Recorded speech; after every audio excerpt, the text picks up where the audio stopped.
Mistress Kayla here with the Ink Meets Metal Tattoo Show, interviewing Lunchbox. Hello, welcome to my station. How many years have you been a piercer?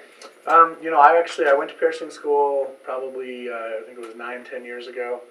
And then I just kind of dabbled in it. I never really got too serious about it until this last couple of years when I got a chance to come in here and work with Chris. Like I said, off and on, probably about 9 years full-time, only a couple of years.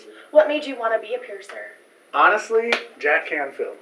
No joke. And I hate to say that because, we do work at different places, but back in the day when I was younger, he was just a really cool guy, and I really liked piercings, and he kind of sat me down one day and was like, why are you not doing this? Of all the people not doing this, why aren't you? And so I flew out and went to school, which is not even required here, interestingly enough. It's things that need to be changed maybe.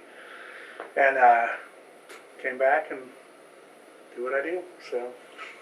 And what types of piercings do you do? I actually do pretty much all basic piercings. I do a handful of advanced piercings, below the belt, different areas.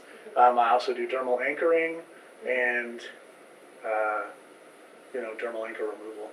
And not a lot of places in town do that. Not all of them. There are a handful of us that do, yeah.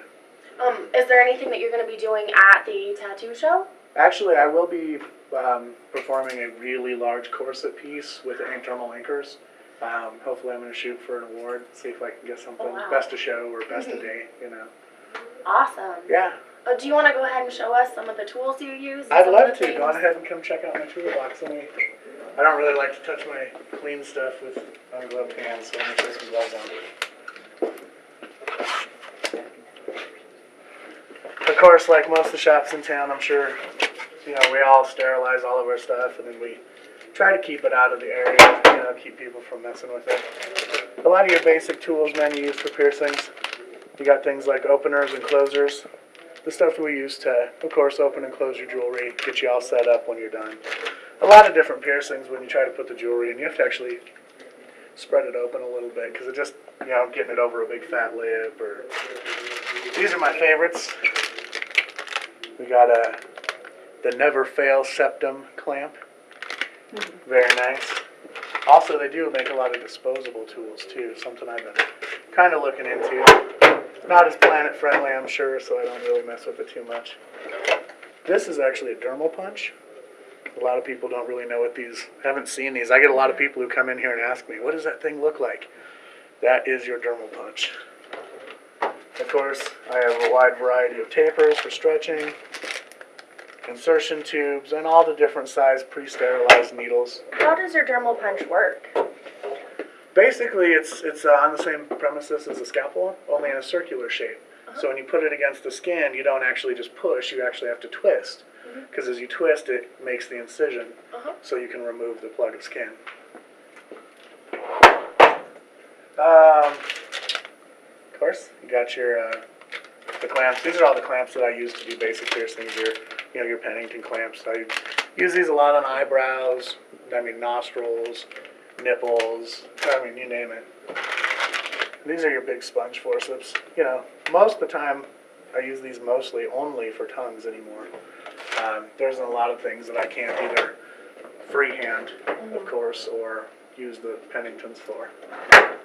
Other than that, I just keep a handful of jewelry. I do like to sterilize Q-tips and different things.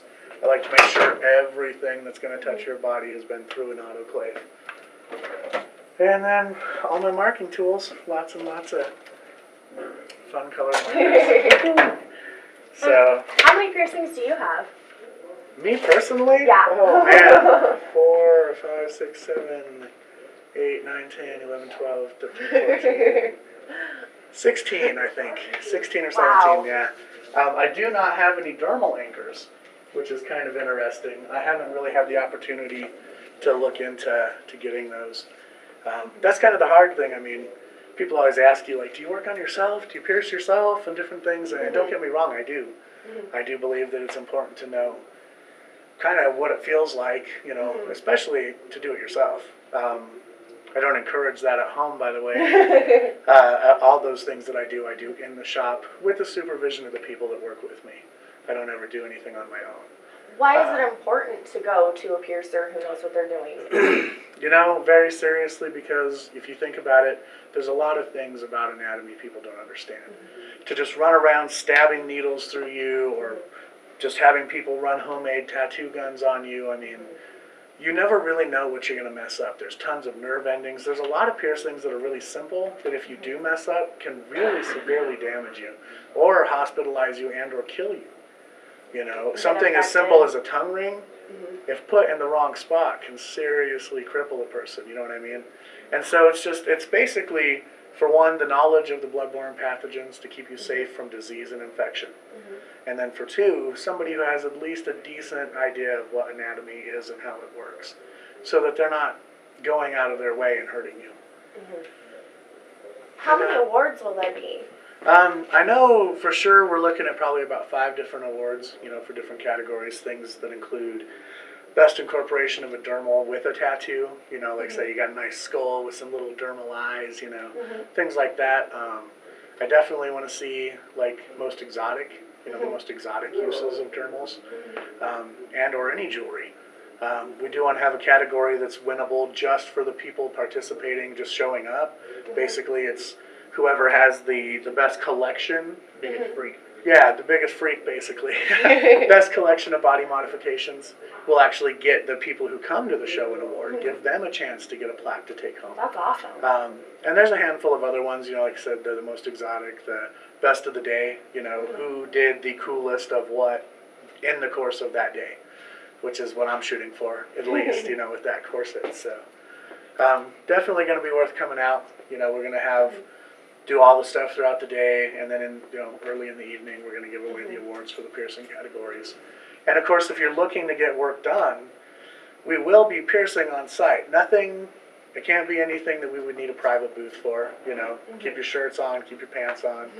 You want to come out and get your nostril done, you want to come out and maybe participate in some of these events, you know. If you want to lay down and have somebody put something on you, enter it into the contest, see what you can win, you know, please come out and do so. And that's all happening on Sunday. Sunday is the big day for the piercings. So if that's what you're into, be there on Sunday. Okay. So you just came back from Detroit from a tattoo convention. I did. I went to the big Motor City convention out there. Amazing. I mean, it's almost like some kind of crazy invite-only deal. I mean, the best of the best. And I can tell you, too, with the piercing thing, you know, they do piercings there, and they actually do have private booths where you can go and get some of the more private things done. But the one thing that we have that other places don't have is awards for that. It was a 3-day convention, and they honor all the different tattoo artists and everything else, but there was absolutely nothing done for body modification, which kind of sets us aside. Most of your basic tattoo conventions don't involve a lot of body modification. And I really think, if you think about it, the two things have really gone hand in hand as long as they've been around. You know, you go to the tattoo shop to get your piercings, and you get your piercings done where you get your tattoos. And so I really think that we've kind of pulled those two together, and you know, in a decent, tasteful manner, and brought them together in a way that everybody can appreciate. Okay, come check out Lunchbox at the Sparksburg booth at the 8 Meets Metal. I'll see you there.